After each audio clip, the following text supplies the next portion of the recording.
Bismillahirrahmanirrahim. Assalamu alaykum, hörmətli qarindaşlar.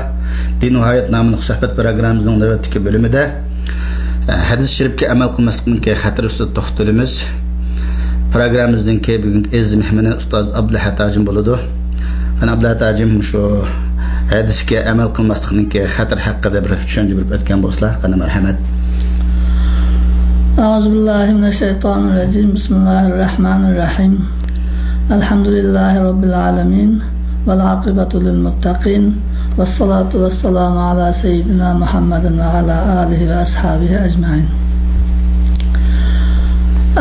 Hem günümüzde Müslümanlar acizlaşkan içki ve sırtkı düşmanlarının ki her türlü xatirge duç kilovatkan bir peytte yaşavatımız. Bu ahvalda Müslümanlar birleşiş, hem işte birlikte ittifak buluş, birlik, güç buluş gerek hem de özümüzün saklaş üçün. Bırak mühimdağ bir peytte hazır bizimki şu ehl-i sünni vel cemaat degenlerin içinden her türlü ekimle, her türlü fırkala oturuğa çıkıp ölümalar, profesörler, bula bazıları müşündaq meyli onun niyeti dürüst olsun ya ki bulmuşsun niyetini Allah bilirdi. Şu Resulullah'ın hadisine naiti sel qaraydıgan, hatta Kur'an bizge kifaya, Kur'an yetidir o. Hadis lazım emas, hadis yok, ihtiyaç yok deb qaraydıgan. Ya ki bazılar Resulullah'ın ki şu Kur'an'ı yetkizişle vazifesi var. Onun başka hiçbir rolü yok.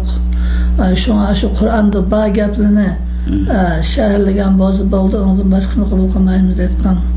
Her türlü sözler, şuarlar, bahaneler aslında bu hadisini bizimki dinimizin ikinci asası mənbəyi olan hadisini özününki layıqıda əməl qılışdın düşürüb yaşlarımızınki könüldə bu hadisqə hər xil şək şübhələrini payda qılıb dinimizə bula yaxşılıq qılmanda yamanlıq vardı da. Şuna tarixte şu hadis inkarçılarını kollaydıgan bu da dastlabki Hindistan'da oturup çıkan kim götürüp keyin başka daga vaqtida şu İngilizlerin Hindistan'da işgal qilgan vaqtida oturup çıkan onun ait qollab düşmanlığının ki gündüz nemesi şu Müslümanların birlikini buzuş yani onun mühim bir vazifesi oluyor diken. Bu Müslümanların birlikini buzuştan ait çoğun rol oynayıp kelgen tarixte. Yani acayip hayran qalırlıq iş. Peygamber İslam'a iman keltirimiz. Bunun iman keltirimiz, onun sözüge emel kılınmaydı deyiş, bu ikisi birbirine zıt. Şuna Peygamber İslam'a iman keltiriş degan qanday buludu. Bu vaqtda düşününce basla inşallah bu tedrici bağlanıp takım uğraşan boğusu. Gayet yaxşı. Biz zaten Müslüman buluş için La ilahe illallah Muhammedur Resulullah'a iman keltirişimiz gerek. Hem de Allah Teala'ga qandaq iman keltirip Allah Teala'ga qandaq itaat qilish lazım bo'lgan bo'lsa, Allah'ın peygamberi Resulullah'a şundaq iman keltirip şundaq itaat qilish lazım. Hem de Allah Teala'nın ki Muhammedur Resulullah deb iman keltirdi men degan bir adam. Ben peygamber Resulullah'ını Allah Teala şu insanlarını Allah Teala'ya davet kılış, Allah Teala'nın ki emri fermanlarını yetkizüş üçün bizge evetken hak peygamberi men aşı peygamberinin diginiga işini men aşı peygamberinin ki yoluda bana men aşı peygamberinin ki bana buyurgan buyruklarga amel kılman tosqallardan yanıman degan bo'ldi. Eğer muşularının biri kam kalsa, konuda azrak bir şüphe yakını bağıb kalsa, o iman olmaydı. Şuna Resulullah Peygamber Aleyhisselam'ını ben Allah'ın peygamberi deplam iman keltirgen kifoya qilmaydi. Allah'ın peygamberin nima men o peygamberge iman keltirgenim nim degenemdi. İman keltirgenim aşı peygamber bana nimani yetkizsa, bana nimani desa şununla men şununla itaat kılıp, şununla işinip, şununla amel kılman degen boldu. Endi Peygamber Aleyhisselam'la tanış gerek biraz. Peygamber bu masum. Masum degan gap hamma adam deydi peygamber günah qilishdan masum deydi. O bir nimasi? Bizdan ichi ma'nosi. Peygamber yolg'on so'zlashdan masum. Peygamber günah qilishdan masum. Peygamber kishilarni aldatishdan masum. Peygamber hata ketishdan masum dinda. Mushundaq hamma narsadan masum bo'lgandan keyin onundan keyin onunki so'zi hata olmaydi. Sözüde yalgan bo'lmaydi. Sözüde shaxsiy g'araz bo'lmaydi. Biz shundaq hammaning masum payg'ambarning gapiga, onun hadisiga amal qilmay, Qur'onni o'zimiz tushunatdik, o'zimiz xohlagancha tushunib, shunga amal qilatdik desak bundan bo'ladi. O yalgan so'zlashdan, xato ketishdan, kishilarni aldashdan ma'sum bo'lgan zotni qo'yib qo'yat. Har qancha Allohni olim bo'lib kelsa ma'sum emas. Tabii. Hatto sahobalar ma'sum emas. Sahobalarning beshimizning ustida yeri bor. Ammo ma'sum emas. Ani qo'yib ma'sum emas bir odamga ergashaman degan gap. Hayran qalarlik yerim hadisga aql olmaydi, hadisning tarixi uzrab ketgan u bu deganlimi? Ya'ni shu bir yil ilgari o'tib ketgan hadisga inkor qilgan bir cho'ng shayxlar, ustozlarning ismini tabarruk bo'lib shuning og'zini tushmaydi ekan. Shu. Buning uzun bir yo'lining shu bilik ekanligini ifodalaydi. Acaba sen o'zing payg'ambarning so'zligini olmaysanmi yo'q? Ustozlarning sizin peygamberini aşırıp durup ona peygamberini onda koydu.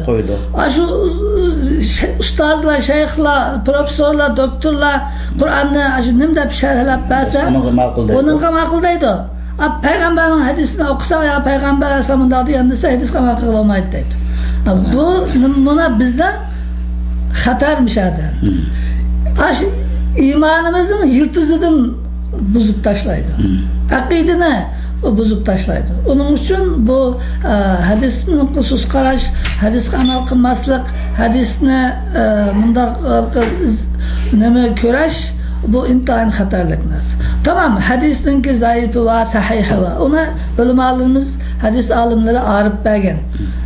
Sahihlariga amal qilamiz, amal qilmayotgan mavzu yoki to'qilma hadislar bo'lsa amal qilmaymiz.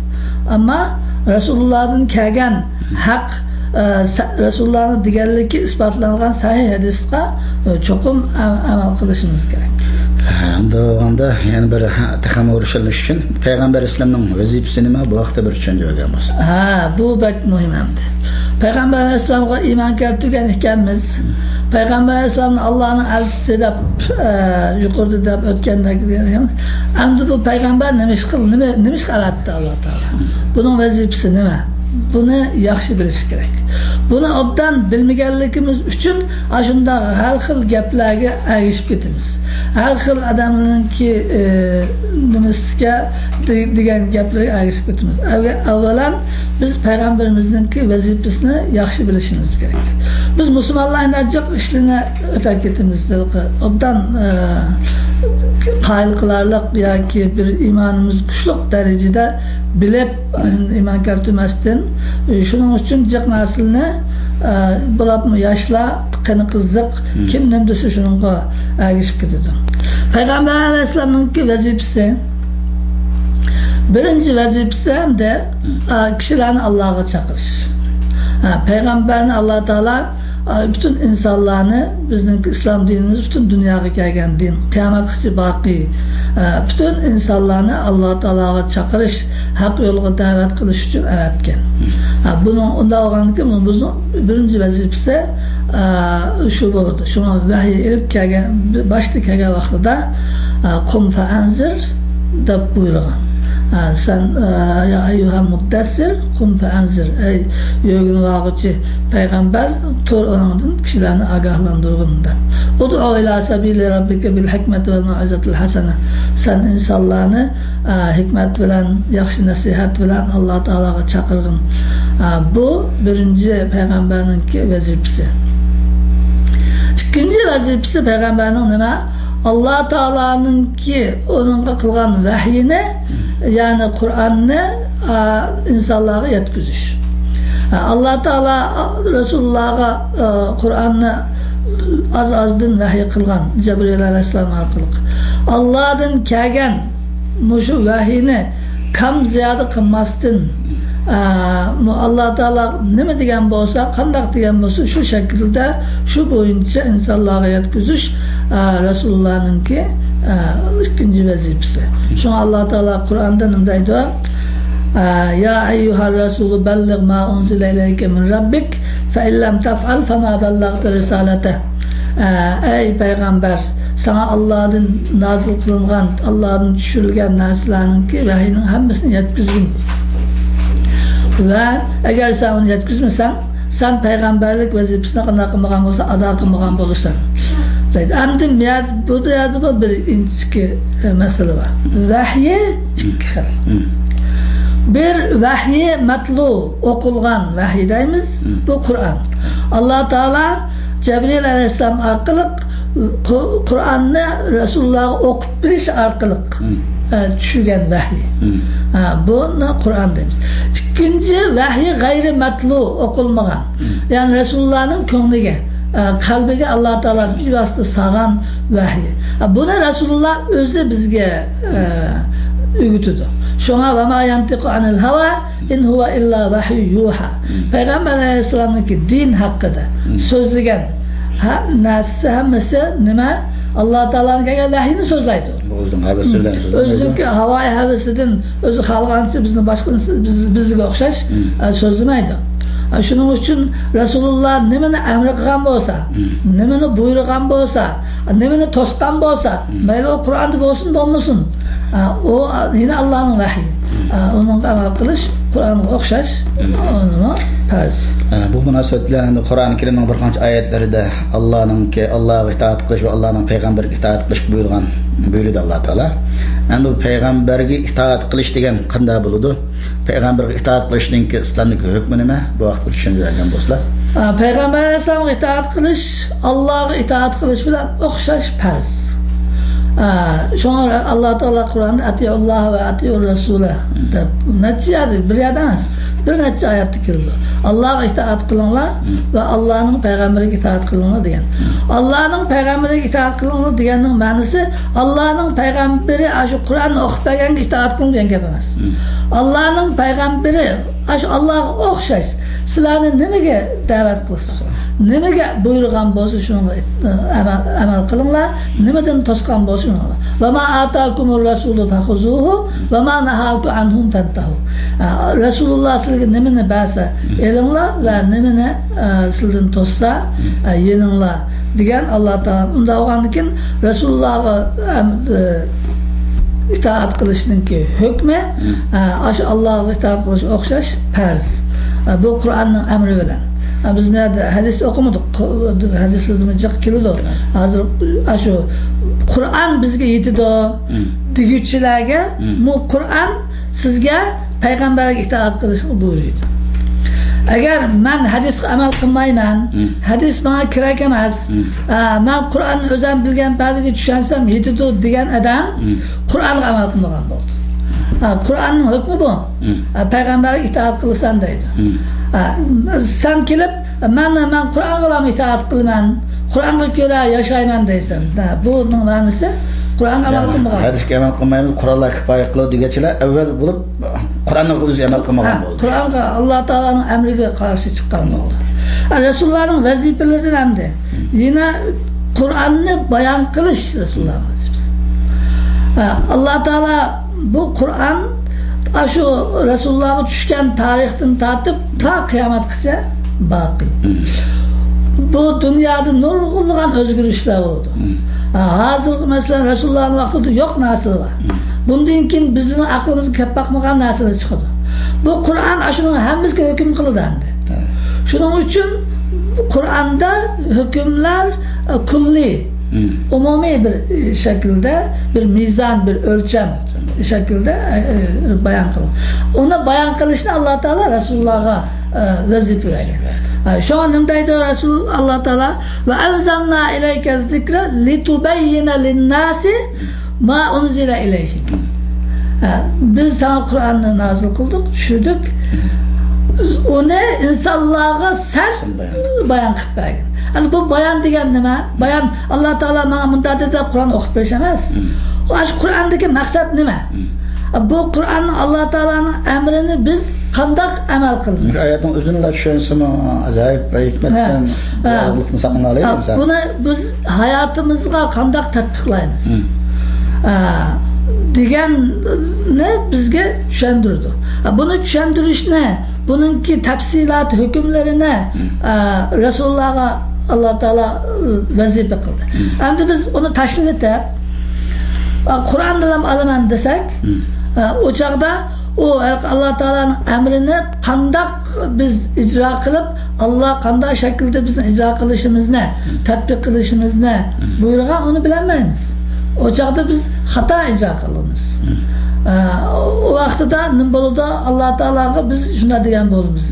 Ey Rabbim, ey Allah, ben senin buyruğunun boyunca emez, ben özümün ki halıqının boyunca sana itaat kılma. Özümün bilginin boyunca diyen boldu. O çağda Peygamber öğretişten nima haceti. Kur'an'da Allah Teala perişte olan bir takı taşlap koygan olsa, aşağı haklı berip tepip evelip şunu özü okup düşünüp yaşayan bolsa bolattı. Resulullah'a onu yine bir ayette tehimi güçlendirip ve ma anzalna aleykel kitabe illa litubeyyine lahum dedi. Bunu Arapça bilgilerle bile dendi bu illa sözünün kullanımı.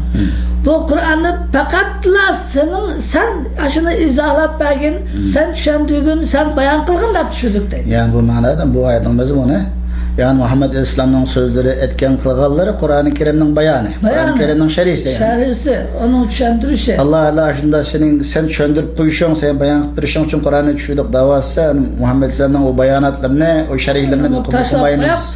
Peygamber Aleyhisselam'ın işte bitip ben özüm düşünümen degenlik amdi hadis inkar kılganlarının ki asasen köp kısım şu akliyet ölen tefsir kılganlarken mi bular şu?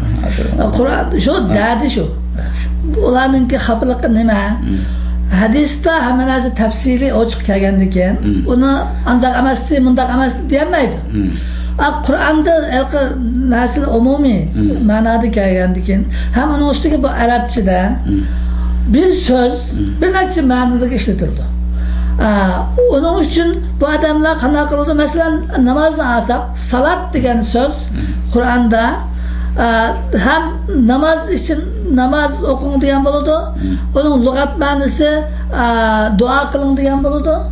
Her xil ma'noda keldi. Birisi qopab, men nima qilaman namoz o'qib dua qilsam yedi de sallu degan dua qilin degan bo'ldi deb turibsiz qana qildi. Onu Rasululloh bu yerdagi maqsad namoz o'qish deb tushuntirib bermasa. Bu shundoq bizni yani hadisga amal qilmaslikning xatarlari biri hadisga Kur'an-ı Kerim'e inkar qilib bo'ladi. Kur'an'a özgü amal qilmagan bo'ldi. Ikkinchidan birinchisi hadisga amal qilmaslikning o'zi Kur'an-ı Kerim'e inkar qilganlikni keltirib chiqadi. İkinci xatiri ibadetlerini bozup taşlaydı.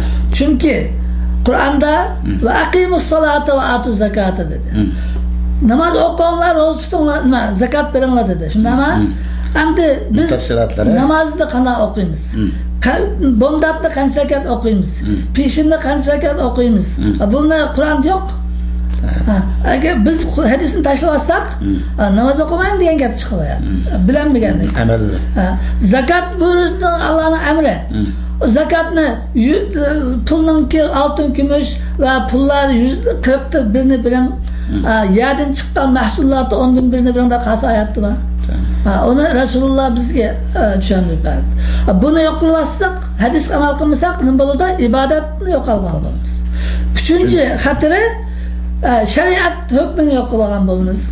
Allah Teala'nın ki dini fakat ibadet kılıştan ibaret emas. Bu bizninki hayatımızı tüzeydigan, hayatımızı kontrol kıladigan, hayatımızı idare kıladigan kanun. Bu kanunların tafsilatı Resulullah da düşündürdü. Mesela demede Kur'an'da mesela nima as-sariq ve as-sariqatu faqta'u aydiyahuma deydi. Oğurluk kılgan ayol yoki er oğurluk kılsa qo'lini kesinglar deydi. Ayt yet degan gapni lug'at olimlari birisi yet degan men miyag'ichi deydi. Birisi yet degan men miyag'ichi deydi. Birisi men miyag'ichi deydi. Buning hammasi yetga kirdi deydi. Lug'at hamda. Buni hamda Resulullah miyag'ichi kesimiz deb depamisa. Biz de qana qilamiz. Bisimiz qopab miyag'ichi kesimiz deymiz. Bisimiz miyag'ichi kesish kerak deymiz. Birisi qo'l miyag'ichi kesish kerak deymiz. Biz qopab qata degan kesgan degan ma'noni kamaydi deb qopab uni yo'q qiladi.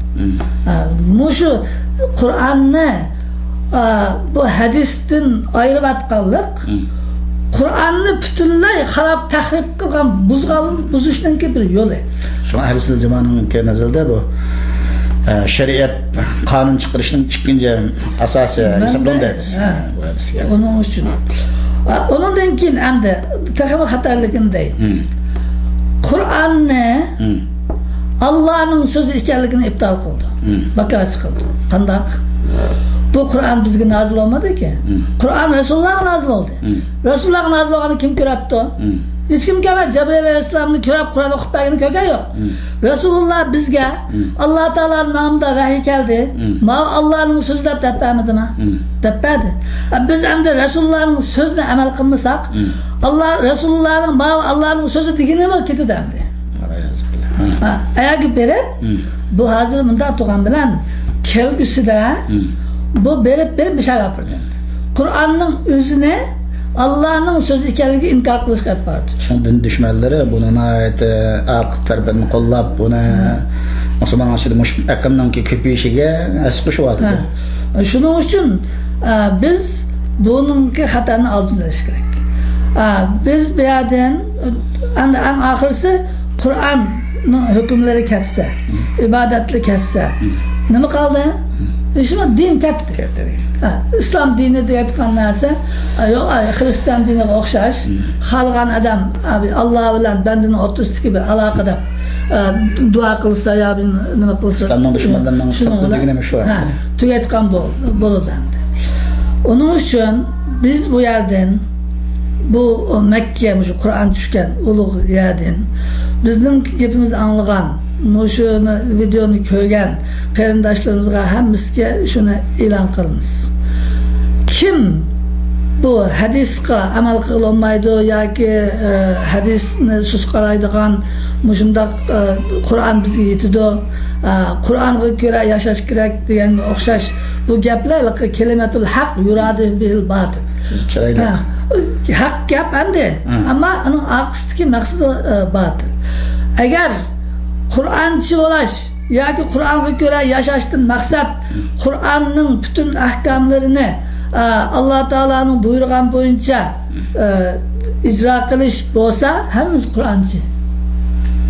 Hammamiz shu. Undan maqsad Qur'on bilan yashayman deganni bahona qilib turib, Rasulullohni chatga qiqish, Rasulullohning hadisiga sal qarash, hadisga amal qilmaslik, Qur'onni hadis bilan tafsir qilmaslik, Qur'onni o'zi xohlagancha o'zining havoyi havasi bilan tafsir qilish bo'lsa, bu dindan chiqqanlik bo'ldi. Onun uchun bunday gaplarni, bunday olimlarning gaplarini anglamasin. Chunki gapga ham ta'sir qiladi odamga. Unda adamning kichik gapdan bo'ladi. Shunday har xil gaplar bilan insonni o'ziga ishontirib o'tadi. Shuning uchun bu tahlikaning oldini olish uchun qarindoshlarimizdan shuni talab qilamiz. Bu shunday gaplarni qilgan olimlar qancha professorlar kelsin, uning gaplarini anglamaslik kerak. Köp rahmet, Allah razı olsun. Hürmetli qarindoshlar, programımızı burada axirlashtiramiz. Ko'ngil qo'yib kirpagning uchun köp rahmet. Qayta yana qimmatlik saatlarda uchrashish umidi bilan har biringlar bilan xo'shlashamiz. Xayr, salomat bo'linglar. Assalomu alaykum va rahmatullohi va barakatuh.